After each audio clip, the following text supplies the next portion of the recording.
Eto mga kaaksyon, magkakapatid sa Obilyar Albay, nag-away-away dahil ipinagdadamot umano ng kanilang pangalawang kapatid ang kanilang ina. Kasama natin ngayon ang magkakapatid na sila Edeline Fornalesa, pangatlo sa magkakapatid, si Helen Bangkongan, panglima sa magkakapatid, at si Jose Abrahan, ang pang-anim sa magkakapatid. Nagpunta kami doon, wala Okay. siya. Paano niyo po nasabi, nanay, na nagagalit po itong kapatid niyo tuwing pupunta kayo kay nanay, yung nanay po ninyo? Hindi man talaga kami, ma'am, napunta. Talagang galit yan talaga sa amin. Okay. Ako na Galit naman, po lilinaw, yan. nay. Galit po itong kapatid niyo po Opo. sa inyo, kaya galit din po siya pag pumunta po kayo sa kanila. Nay, saan po nagsimula? Ito pong hindi niyo pagkakaintindihan, ito pong galit between dito po sa kapatid niyo at sa inyo pong magkakapatid. Nung umuwi po yan, ma'am, Nung umuwi, galing saan? galing doon sa Batangas. Umuwi po siya galing Batangas, umuwi po siya dyan sa bahay ng nanay niyo. Hindi po, may bahay man po sila. Okay. Umuwi po siya dito sa Bicol. Opo. Ano po yung nangyari? Bakit po nagkaroon kayo ng hindi pagkakaintindihan? Ewan ko lang po, ma'am, sa kanya. Kasi hindi naman kami nag-aano sa kanya. Siya lang naman po, ma'am. Lagi kami nakabarangay. Lagi kayong Opo. ibinabarangay nitong kapatid po ninyo. Opo. Bakit daw, Nay? Ano po yung mga natatandaan niyo pong rason? Simula po, ma'am, umpisa sa lupa. Yung una, patungkol sa lupa. Opo. Ano pa yung mga naalala niyo pong mga dahilan? Wala na, basta yung lupa lang. Lupa, okay. Ilang taon na po itong nanay na pinag-uusapan po natin? 87 na siguro po. yun, 87 ma'am. years Opo. old. Dati po, nandun yun dito sa kapatid ko, yung nanay namin. Tapos nung kinuha po nila, wala naman kasi ako doon sa bahay. Dati Pero kaming nakatira dalawa yung nanay nag-aalala. po ninyo dito po kay, Opo. sa kapatid po ninyo. Ngayon, kinuha po nitong kapatid nyo. Opo. So pumayag naman yung nanay nyo, kayo pong magkakapatid. Or wala po kayong alam? Wala man po akong alam kasi wala man talaga po ako doon. Okay, balikan Hindi ko. man alam Si kuya ni naman. tata. Kuya, dati nanasa iyo po itong nanay ninyo. Opo. Okay, so paano po napunta sa kanya? Kinuha po niya, tapos sabi niya, pinapabayaan daw namin. Kaya kinuha niya. So pumayag naman po kayong ibigay yung nanay Pinapabayaan po nyo? ako tayo. Magkakapatid lang naman. Opo. The reason why binigay nyo, hindi nyo naman inaamin na napapabayaan. Basta binigay nyo lang po. Hindi naman namin pinapabayaan. Kaso, Tay, matanong ko lang, ano daw yung rason ni nanay kung bakit pinagdadamot itong nanay nyo sa inyo? ayan nga, mahirap. Wala naman kaming ginagawa sa kanya. Pag pinagagalitan niya yung nanay namin, tapos idadamay na kami. Paano nyo po nasabi na ipinagdadamot po ng kapatid nyo yung nanay nyo po sa inyo? Pag pumupunta yung ibang kapatid ko, nagagalit siya. Aside doon sa nagagalit, Opo. aside doon, nag-try na ba kayo na pumunta talaga doon? Dahil kung talagang gusto nyong makita yung nanay nyo, whether gusto niya or hindi, talagang pupunta kayo at pupunta po kayo para mabisita yung nanay nyo. Nag-try na po ba kayo? Hindi. Hindi na ako nag-try dahil galit nga sa akin eh. Kumusta po yung nanay nyo nung nasa inyo pong Sa poder? totoo po, ma'am, nung nasa amin yung nanay namin, ako talaga po, ma'am, simula pa nung nakakalakad pa yun, ma'am, kami talagang dalawa nag-aalaga noon. Tapos nung pinababa na nung kapatid namin na si Helen, sa kanya binigay.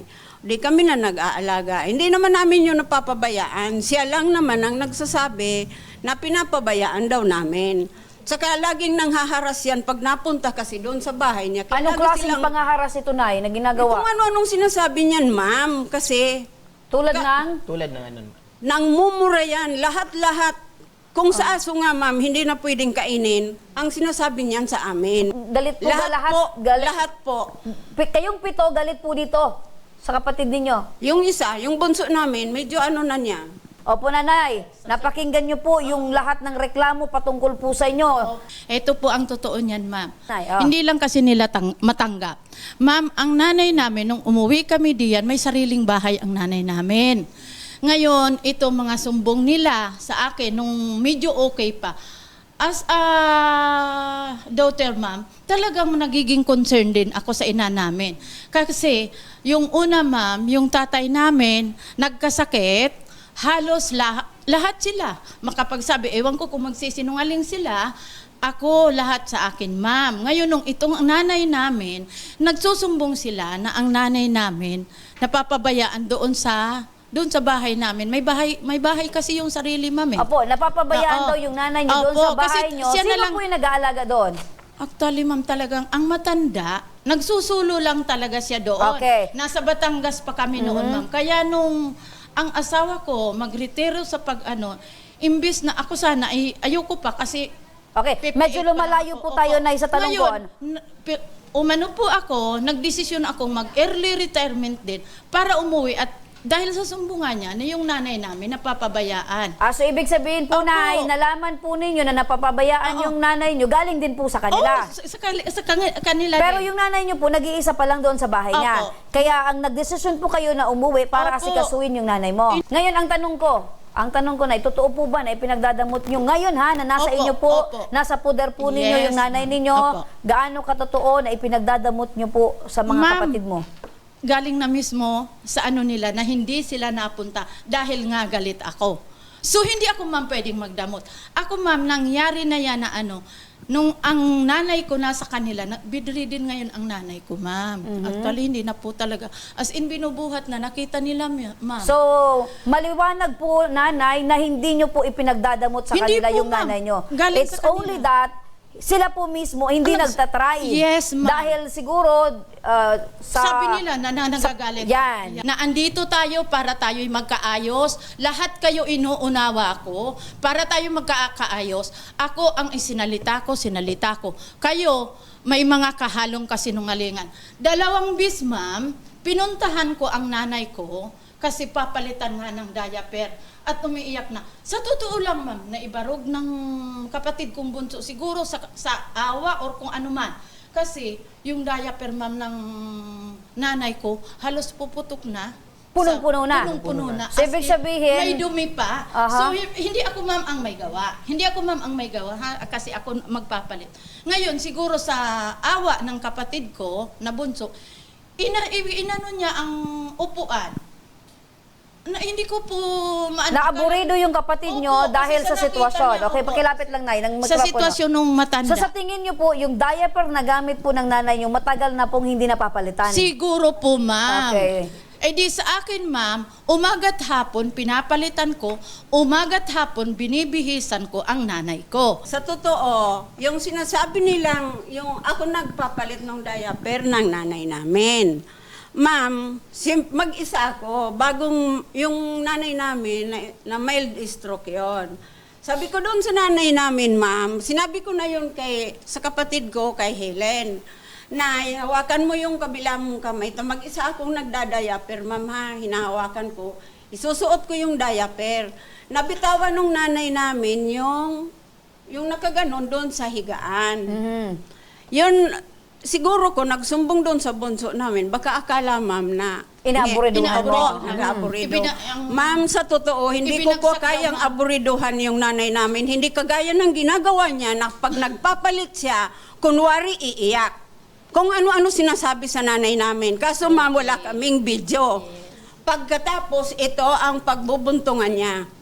Puro yan, ma'am, kasinungalingan sa totoo. sasagutin ko yan. Ma'am, nag-aalaga ako nung nanay namin, pero kung maalis ako, nililinisan namin yung tas yung katulong Okay, ganito na lang na yan, no? Opo. Ramdam ko po yung galit nyo sa isa't isa dahil meron kayong oras na pag-aalaga or kagustuhan na alagaan yung anak nyo. Opo. Parehas po kayo dahil mahal nyo ang Opo. nanay ninyo. Kaya lang, mukhang naiiba po yung interes dahil meron po kayong galit sa isa't isa. Yes. Parang nagkakaroon Siya po po kayo kasi, ng ma'am. kompetisyon. Opo. Yes. Diba? Opo. Nagkukumpit Opo. po kayo kung Yes. paano nyo aalagaan Opo. yung nanay Opo. nyo. Totoo po Pero yan, ma'am. matanong ko po kayo, gusto nyo parehas yung pag-aalaga at pagmamahal sa nanay nyo? Opo, ma'am. Kasi ako mahal na mahal kong nanay ko. Oh, ikaw din, nanay. kayang gawin Lalo na, ma'am. Ikaw, sinasabi tatay. niya. Ganun din. So, ibig sabihin, ang kagustuhan po ninyong matulungan, maasikaso yung Opo. nanay po ninyo ay para-parehas. Yes, ma'am. Okay. So, bakit po kayo nag-aaway? Hindi ko po, ma'am, alam. Okay, magandang hapon po sa inyo, Helen. Helen, pang-ilan ka sa magkakapatid? Pang-5 po. Pang-5. Okay. So, kung ikaw yung tatanungin namin, saan mo gusto mamalagi itong nanay ninyo? Sa dati po niyang kinalalagyan para lahat kami makakadalaw ng walang magbabawal. Sa dati niyang kinalalagyan, meaning to say sa bahay niya.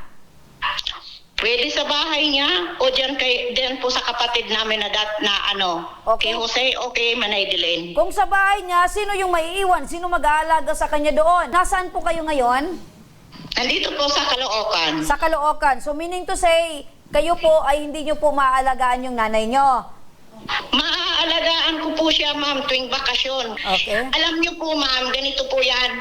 Kinuha po niya yung nanay namin para ipananggalang niya sa amin dahil ang gusto niya, maglumuhod kami sa kanya sa paghahabol sa nanay namin na hindi pwede niyang magawa dahil may karapatan kami sa nanay namin. Ano talaga yung rason kung bakit ayaw ng ate nyo na pumunta kayo or kunin yung nanay nyo? Oo.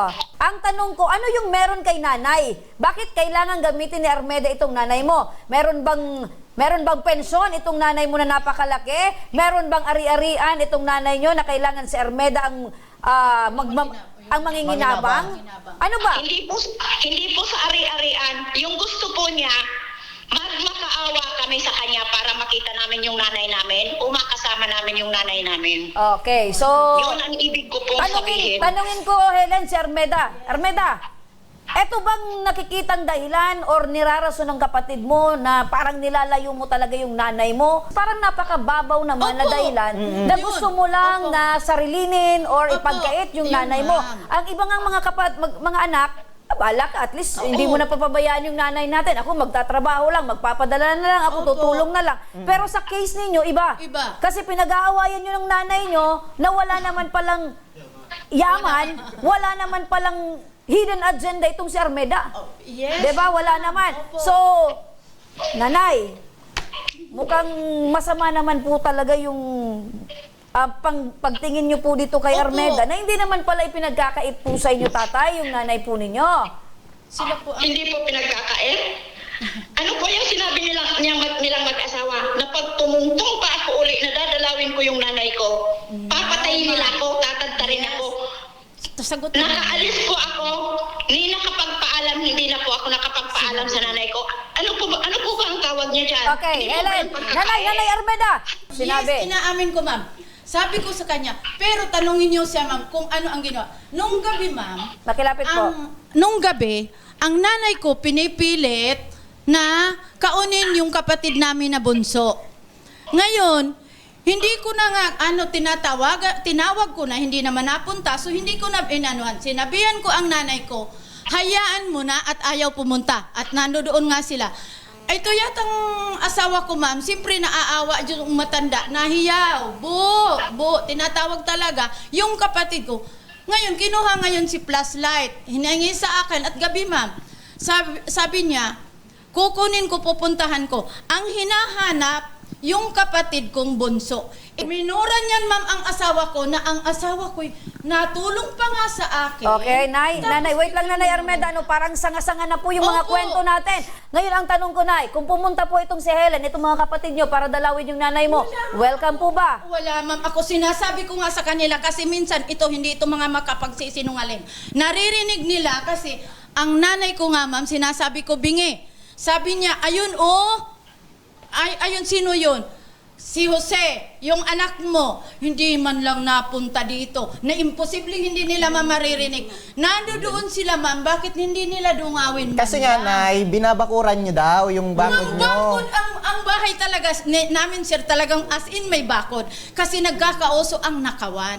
May mga manok na panabong ang asawa ko. So nandoon lang, ma'am. May bakod po talaga, ma'am. Pero hindi nyo naman po binakudan yung bahay nyo para hindi makapasok at makapunta ito. For security doon sa mga manok ng Ayun. asawa ko.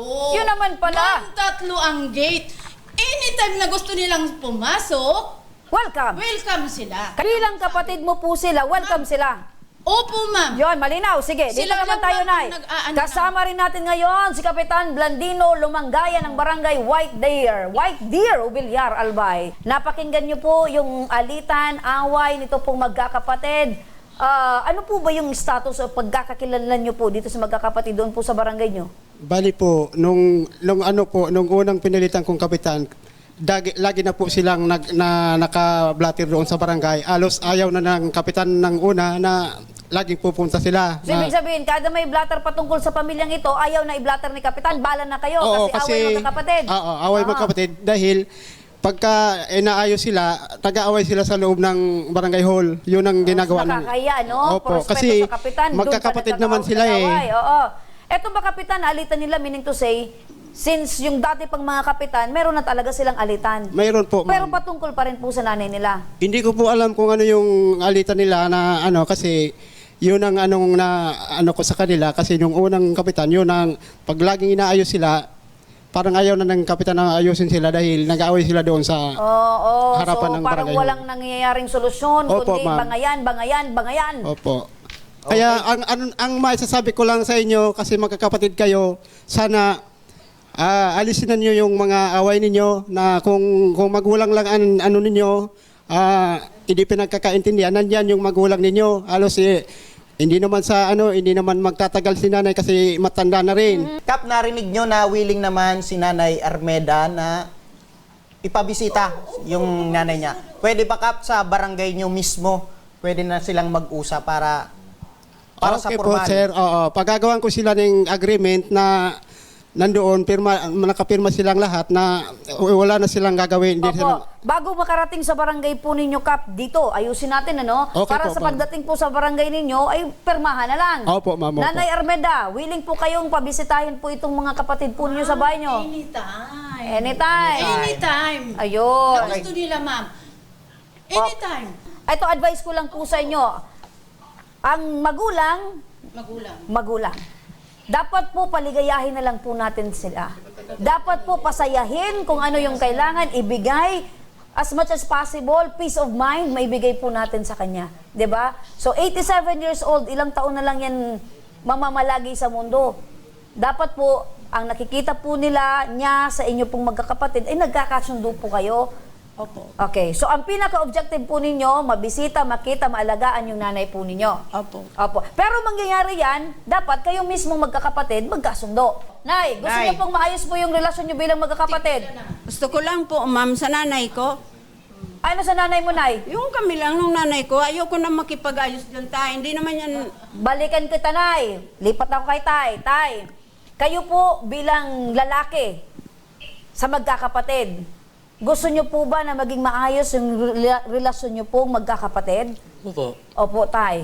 So kayo po, okay po sa inyo na magkasundo po kayo magkakapatid? Oo, Yun! Nay, Nanay kayo, na lang, balikan si ko si nanay. nanay. Nay, palambutin po Kaya lang, natin gusto ang ko ating lang, ma'am, puso. gusto ko lang, pag sinabi niya, dapat panindigan na Opo, niya yung... pupunta po tayo dyan, Tay. Pupunta po tayo dyan. Kaya po inaisa-isa natin. Nay, palambutin po natin ang ating puso, Nay. Magbe-birthday na. Oo. Si nanay. Para po. Opo, sa nanay ko lang. Yan, para kay nanay. Nanay ko lang talaga. Para kay nanay. Kasi ang nanay ko talagang mahal na mahal ko yan. Ayun, mahal na mahal ko. Kaya hanggang buhay pa, sabi ko nga, gusto kong anuhan yan. Opo, very good, sabi ni Arnel. Ako man Very good. talagang nag-aalaga niyan. Sa nanay ko lang, ma'am. Okay. Yun lang ang gusto ko. Okay. Wala nang So, iba. pag-aalaga sa nanay nyo, gusto nyo po para sa nanay nyo, magkasundo po kayo. Opo. Ayun. Kana minsan. Nay!